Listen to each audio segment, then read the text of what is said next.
Welcome to the Big Time Strength Podcast, featuring small school strength coaches making the big time where they're at. I am your host, Gage Rozier. Today's episode is sponsored by TeamBuildr. TeamBuildr provides strength conditioning software to athletics programs around the country. Whether you write your own programs or want access to over 100 templates, TeamBuildr can make your program more efficient, more accountable, and smarter when it comes to measuring your team's effort in the weight room. Visit their website and start a 14-day free trial at teambuildr.com. Thank you for listening, and I hope you enjoyed today's episode.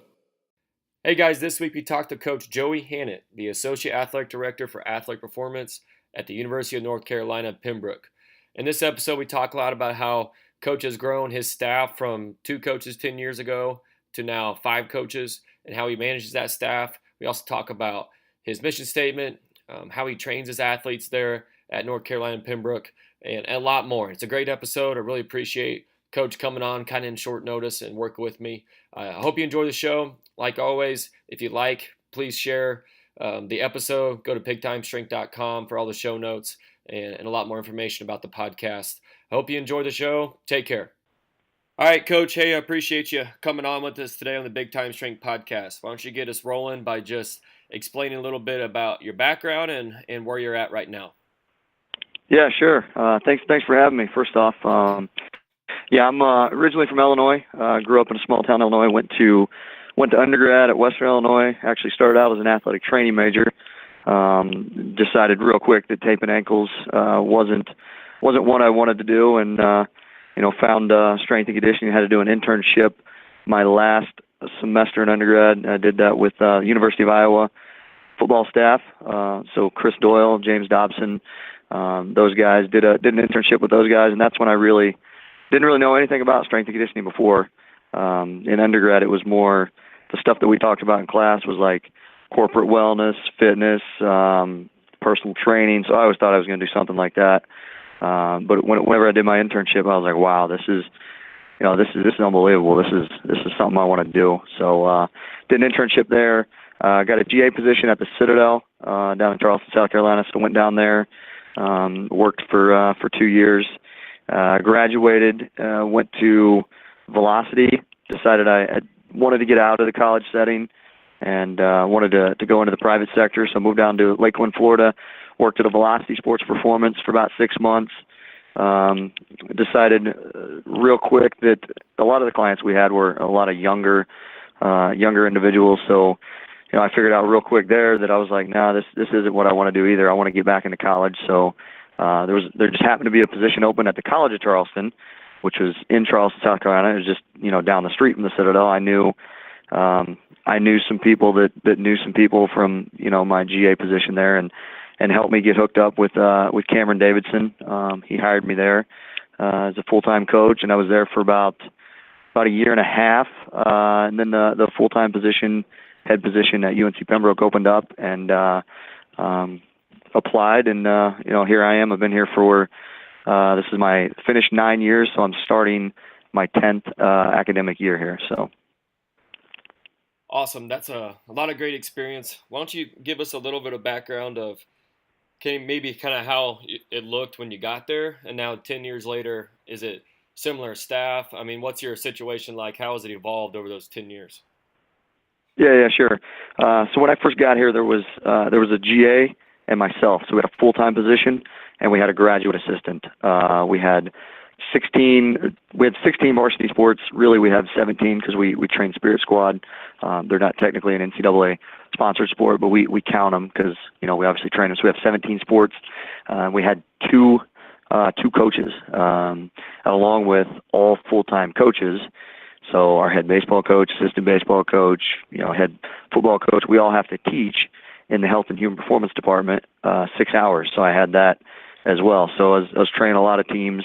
Went to the AD and said, if we want to be able to provide more for our student athletes than what we're doing now, because a lot of times I had to teach class and I'd miss workouts and be like, hey, here, coach, here's what we're planning on doing today. Can you get them started and run the first half? Or, maybe you got to do the conditioning today, because we just didn't have the manpower to get around to everybody. But talk to our AD and was like, hey, if we want to get better and we want to really improve athletic performance and what our athletes are doing out on the field, we need to get some more coaches in here. So we we slowly started to add, and now this year we will be at 5 full coaches. So they're all, whether you want to call them GA part-time, it's full-time work, part-time pay, but yeah, we're up to 5 coaches and still the same number of sports. So we can get around a lot more. We're able to stick with our teams. So the teams that one of the coaches have, they're able to stay with that team all year round, and not have to jump back and forth and have the coaches cover things. So it's worked out a lot better. And really got to give props to our athletic director, Dick Christie. He really believes in what we're doing, and really put the money there and said, hey, yeah, I believe in what you guys are doing. You guys are doing a great job. We need to get more resources. And for the last 4 years now, we just keep adding money and adding positions. So we're trending in the right direction. So very thankful for that.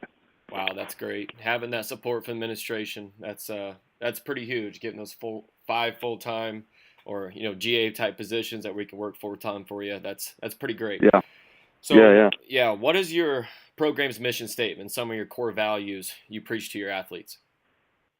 Yeah, so our mission statement is we want to enhance the total training needs of our student athletes. So what does that mean? I mean, we look at we're physical preparation, so we're working on the physical side of the student athlete, but we do nutrition with our student athletes. We talk about recovery.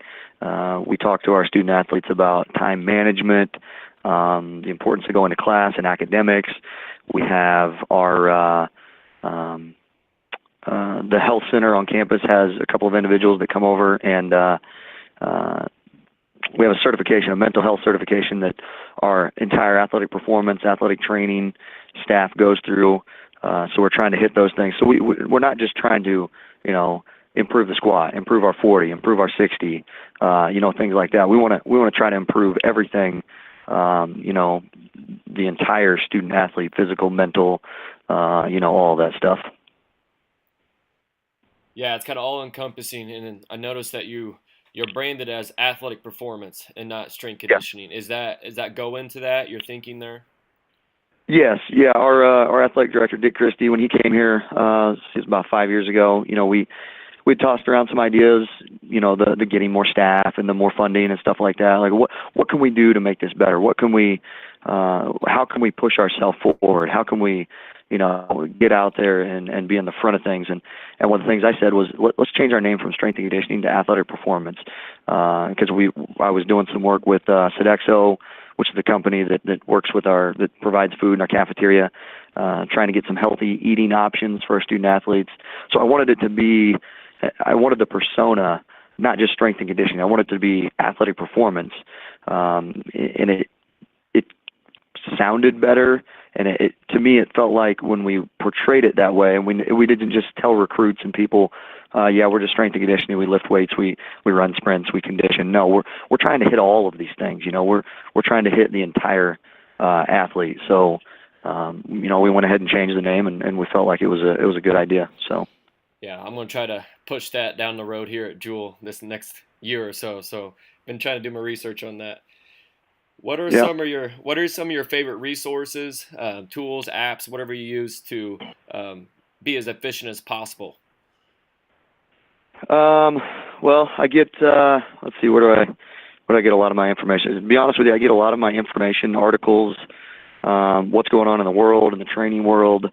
I really get a lot of it from Twitter, because that's a place where you can follow people from all different kinds of backgrounds. And when you scroll through your feed, you're getting articles about sleep, nutrition, something to do with new research coming out with the creatine in the brain, or, all these different things, leadership and all this stuff. I mean, that is probably the place where, although I don't post a lot and I don't do a whole lot, I should probably be better in that area, but I follow a lot of people that are a whole different bunch of areas, and I feel like that's the best place that I get a lot of my information. And I visit Elite, FTS, Simply Faster, Speed Lab, some of these training websites and stuff like that. But I'd say the place where I get most of my resources, most of my information is from Twitter. Yeah, it's really powerful. Oh yeah. Sometimes I can get down that rabbit hole pretty quick, though. You got to make sure Oh yeah. be disciplined with it. Yeah, sure. How about some of the ways you have acquired some additional funding for your department? Well, the biggest one has just been speaking with our athletic director and just hey, what can we do? Do you have extra funding this year? Can we have an extra $1,000 to purchase this, or an extra couple $1,000 for this, or can we add a position? What is that looking like? We haven't done a whole lot of fundraising on our own. One thing that we were thinking about doing this past summer, but we didn't get around to it until it was too late. We were thinking about running some camps, but we just didn't get around to it. It's something we're going to look at next year. One of the things that actually just came in was we got some blender bottles with Athletic Performance logo on it. Those actually just came in on Friday. So starting on Monday, we're going to start trying to sell those. Student athletes, everybody wants a shaker bottle. Everybody's got some protein in there, or something like that they want to put in there. So hopefully those will sell well and we'll make a few bucks. Oh yeah, I'm sure they'll be pumped about that. They love that stuff. Yeah, that'll be great. Yeah, we're hoping so. Yeah, over those 10 years, I'm sure there's been some difficulties, some hurdles you've had to cross. Maybe dive into a little bit of one of those hurdles, challenges you've had in your position, and how you've overcome them. Yeah, probably the biggest hurdle has just been staffing. Because like I said, when we first got here, it was just two of us for 17 sports, and we've added positions, so that's really taken a lot off of people's plates. So rather than have 8 teams, now you have 3, maybe 4. If they don't train as much, so you can spread your time around. But the funding from our athletic director and coming from athletics, helping us out with, we need to purchase new bands, we need to get chalk, we need to, this dumbbell's falling apart, we got to replace this, things like that. That's really been the biggest hurdles. We don't have a lot of money here. We can't just, we need a new weight room, we need new racks. Let's just buy all new stuff. We gotta really hone in on what's gonna move the needle for the athlete. Is it gonna be replacing these bands? Is it gonna be replacing that dumbbell? Is it gonna be adding a coach? So we've really got to be diligent in identifying the areas that we feel like are really going to move the needle forward and throwing our money there. I mean, if we wanted to, just like everybody else, you could replace everything in your weight room and have it brand new every year, but we know we can't do that. So we have to identify those areas that we think are really push it forward. And for me, it's been staffing. And I think now, at the point we're at now, we have 5 coaches. I think we're good on staffing. Now we just need to look at the next thing for me is going to be nutrition. So we only have 2 teams that really purchase a whole lot of recovery nutrition, just because they have the extra funds. So the next thing for me is, maybe I can get out there and start talking to, some stakeholders in our athletic department that want to give funds and really going after that aspect, because I think that's going to be the next thing that's going to push us forward.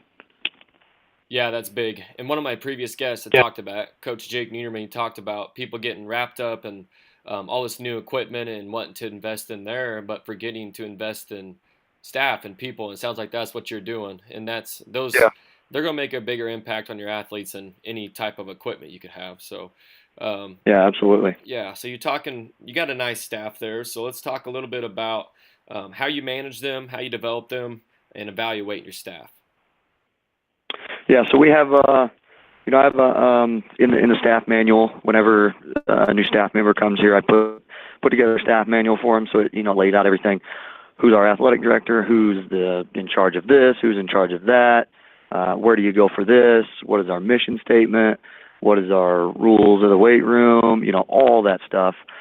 One of the things in there, it's a 1-sheet paper. It's just front and back. It's just I evaluate them on, I can't remember what it is. It's like 10 or 12, maybe 15 different things. And I try to keep it as simple as possible. It's just meets expectations, doesn't meet expectations, or exceed expectations. Try to keep it simple. It's a little bit of feedback for them. But we'll do that so if they start in the fall, they'll get one every semester. So if they start in the fall, we'll sit down and talk in December, and then we'll sit down and talk again in May. So every semester they're getting evaluated. So they're getting feedback from me. We have staff meetings every week. sometime, depending on the time, we might get another one in, but we usually always meet on Mondays, and we do some professional development. So every meeting, somebody's going to bring something to the table. So whether it's leadership, hey, I found this new article on such and such.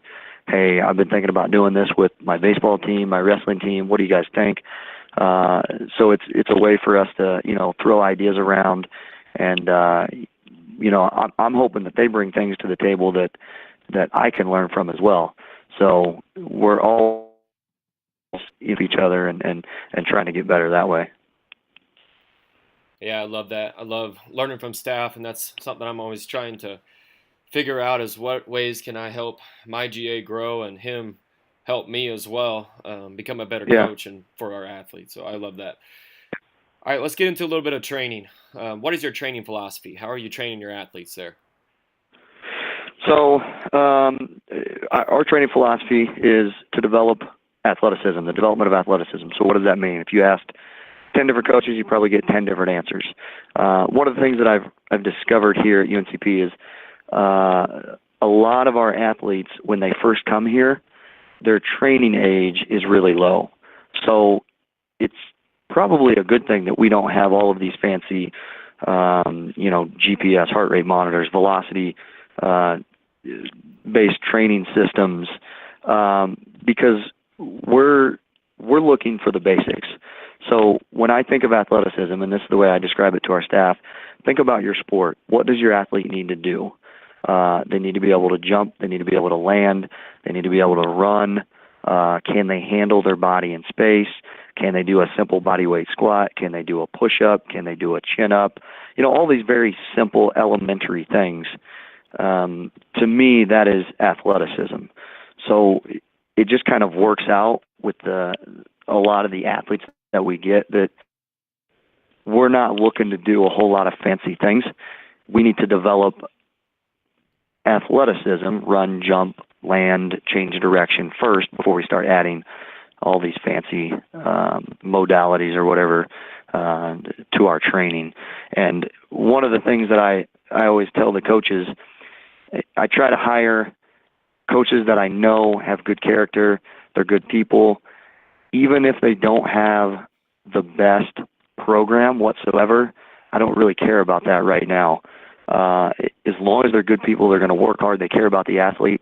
When they come here, I'm going to give them some rough guidelines, but then I always tell them, I don't care if you're a GA, I'm going to treat you and you're going to act like you're a full-time assistant. So your team, if you have these 3 teams, you're going to have to train them, you're going to have to schedule them, you're going to have to communicate with the coach, you're going to have to communicate with the athletic trainer. I don't care what type of training you do. I don't care if you do 5-3-1. I don't care if you do APRE. I don't care if you do name the system. As long as you can explain it to me, explain it to the athlete, explain it to the coach, it makes sense, it's safe, and it's scientifically sound, then you can do a lot of what you want. So I give them a lot of free rein to, well, I'm thinking about trying this. All right, well, what does it look like? Okay, it's safe. Sounds like a good idea. It seems like it should work. Well, let's give it a try. So I let them, I give them some parameters. They're not a whole lot, but, from there, I let them, you go. It's your team. You train them how you want, and, we kind of go from there. So, I expect them to build from the basics. Let's develop athleticism. Let's teach them how to run. Let's teach them how to jump and land. We're not going to be doing depth jumps week 1. We got to teach them how to land first, teach them how to jump, and then you can build up to those things if you want to get there. But yeah, I pretty much give them free rein. So really, if you were to look at all 5 of us coaches in here, if we were all programmed for one team, it would look kind of the same, but it would be a lot of different things. So, and that kind of goes along with the evaluating staff and developing them. I think I remember when I was a GA and my boss at the time, Frank Wintrick, he let me do. He was kind of the same way. Told me a few things that we're not going to do, and we're going to stay within these parameters. But other than that, this is your team, man. You train them. If you want to do these things, you do these things. And I felt like that in my development, that was unbelievable, because I tried all these things, and after I got done, I was like, wow, that was a dumb idea. Why did I even think I would do that? But I learned. So, that was that's what I want to do with our staff here. So. Well, that's a very similar experience that I had. I was just kind of given a little bit of a guideline, but it's my team. Go do it, and Yeah. if it doesn't work, let's talk about it and Yeah. learn from it. So yeah, absolutely, that's a great position for your staff to be in, where they can learn, and you're not trying to control everything they do. I 100% agree with you there. But Yeah. what are some of the programming methods that you use and that you really like and have had success with? So I've been the past couple of years, I've been a huge fan of APRE, and we've done some 531, but I've had a lot of success with APRE, and I think the reason why is, like I said earlier, some of these athletes we work with, they literally have a training age. I had an athlete, one of the teams I train, just started last week, and the coach told me, and I never would have thought it. The coach was like, "Hey, just let you know, he'd never been in a weight room before. He's never touched a weight." So to me, APRE is a very simple, very easy system to use, and one thing I found for the student athlete is they see the number on the paper, and they know, well, I've got to get X number of reps to go up.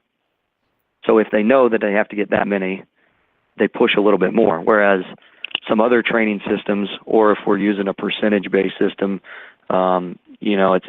sometimes they may not follow it as well, just because they don't know, the what's going on. But I found that APRE, they work a little harder because they know that, oh, well, if I get this number of reps on this, next week I'm going to go up 5 pounds, or I'm going to go up 10 pounds, or the next set I'm going to go up 5 pounds. So for them, it's kind of a goal that they can get to, and they can hit, and then they feel better about it. So, I've been using a lot of APRE lately. Yeah, I'm a big fan of APRE as well. It's I love it. Again, motivation. Yeah. I think you're absolutely right. I think there's something to that. Yeah. All right, what is your vision for your program the next 5 years? What's the next big thing? I know you talked about nutrition. Is there anything else? Not really. The past couple of years, I've really been pushing staffing. I felt like if we got more staff, I wouldn't have to miss as much, and the other coaches wouldn't have to. You may be programming for 6 teams, but you got to miss this workout here, miss this workout there. I think we're at a good number right now with 5 this year. Really, the next thing for me is nutrition. We have a lot of student athletes that, it's just like anywhere else. They don't, if you got to train at 6 a.m. or heck, even 7 or 8 a.m., they're waking up 20 minutes before the training session and coming in there with no breakfast, nothing like that. So being able to give them something, whether it's pre-workout, intra-workout, post-workout, being able to get something in their system, I think it's going to be unbelievable for our success going forward. But that to me is the biggest thing, is getting the nutrition for these student athletes. How about you personally as a coach? What are you really excited about learning and improving on this next year or so? Well, I'm a huge fan of Maxwell, John Maxwell, leadership, things like that. As my staff has grown, managing people, motivating people, that has become like a new, it's fascinating to me how, CEOs can run these huge companies, or, even an athletic director with, 150 employees. How do you get everybody moving in the right direction? How do you motivate people to see the vision, to push forward, and everybody's pulling on the rope at the same time? I think having a bigger staff is one thing that I need to grow at. You gotta get everybody moving in the right direction, and the more people you have under you that report to you, the better you have to be with your time management and leadership skills and things like that. So that's really kind of the area that I've been focusing on and I've been honing in on lately, because I know that's what's going to make myself at UNCP athletic performance and this athletic department from our perspective better. Is if I become a better leader, I can lead these coaches better, which in turn leads our student athletes better. Yeah, absolutely. Before we get to our finisher, what are your favorite professional development resources? Some of your favorite books or podcasts, something that you go to learn? Well, I don't think I've read all of John Maxwell's books, but the ones that I have read, they're unbelievable. Haven't read a bad one. Malcolm Gladwell, all of his books are really good. I'm a huge reader, so I read books in all different areas. Podcast, I would say my favorite podcast has been Tim Ferriss. It kind of fits in line with the way that I go about learning stuff. He interviews people from all different areas, whether it be CEOs, professional athletes, doctors, whatever. And I'm always looking to learn. I like to learn about different things from different areas. So it's cool to just pop on a podcast and the next thing you know, you're learning about something that you didn't even know existed, or something like that, or some area that you've never heard of. So a lot of Tim Ferriss's stuff has really been cool for me. Yeah, I like Tim Ferriss too. I was just listening to one the other day. He was interviewing 3 or 4 guys in a maximum security prison. I don't know if you listened to that one or not, but I was like, man, that's super interesting. It was a lot of pretty cool stuff. Who would ever think to do that, right? Like, right. Yeah, let's go to a jail and interview people and just see what it's like. And yeah, that's crazy to me. It's fascinating. Yeah. All right, Coach, this has been great. Well, let's wrap it up here. 5 quick questions to finish the day. Okay. All right, first one. Who is the greatest influence on your coaching career? Greatest influence? Probably Frank Wintrick. He was my boss when I was a GA at the Citadel. Awesome. Favorite office snack? Favorite office snack? It's a combination. It's cheese sticks, mozzarella cheese sticks. You pull them apart and eat them, along with mixed nuts. Nice. I'm always looking for different snacks. I kind of get in the same routine all the time, so that's a good one. Yeah. All right, favorite caffeine source? Favorite caffeine source? Amino Energy. Nice. I could never get into the coffee thing. I don't know why. It tastes terrible to me. I can't, no matter how much sugar, sweetener, milk, cream, I just can't do it. So I've been a huge fan of Amino Energy. So yeah, that's my go-to. Yeah, those are good. All right, 15 minutes to train for yourself. What are you doing? 15 minutes to train. Probably a squat or a deadlift, either or, and pull-ups. Do a set of each, just back and forth as fast as I can. Nice. All right, last one. Small school coach who deserves a shout-out. Small school coach. His name is Chris Steck. He's at Albright, and it's in Pennsylvania. I can't think of the town right now off the top of my head. Albright College. His name's Chris Steck. He came down a couple years ago and worked with me. He was here for almost 2 years, and dude's unbelievable. I know right now at Albright he's driving, I think, an hour or an hour and a half each way. So he drives an hour and a half in the morning, drives an hour and a half at night. He's the only coach there. I don't know how many teams they have, but I'm pretty sure they have more than we have, so that's more than 17. So he's, dude's unbelievable, hard worker. And he loves to get after it. So wow. He'd be a good guy to have on your podcast. Yeah, definitely put on the list. That sounds like a guy who definitely loves the profession. So. Oh yeah, for sure. All right, Coach, I will link up all your contact info in the show notes. Is there a particular way you prefer to be reached at? You can find me on Twitter or Instagram. I don't really post a whole lot, but at Joey Hannant on Twitter, at Joe Hant on Instagram, and then if you want to follow UNCP Strength, at UNCP Strength, we post a lot of stuff on Twitter and Instagram there, just, kids working out, quotes, nutrition, stuff like that. We try to pump out as much information as we possibly can. And then my email address, you can find it on the school website. Right on. All right, Coach, this has been awesome. I really appreciate it. Good luck this fall. Go get them, and I appreciate your time. Yeah, absolutely. Thanks for having me.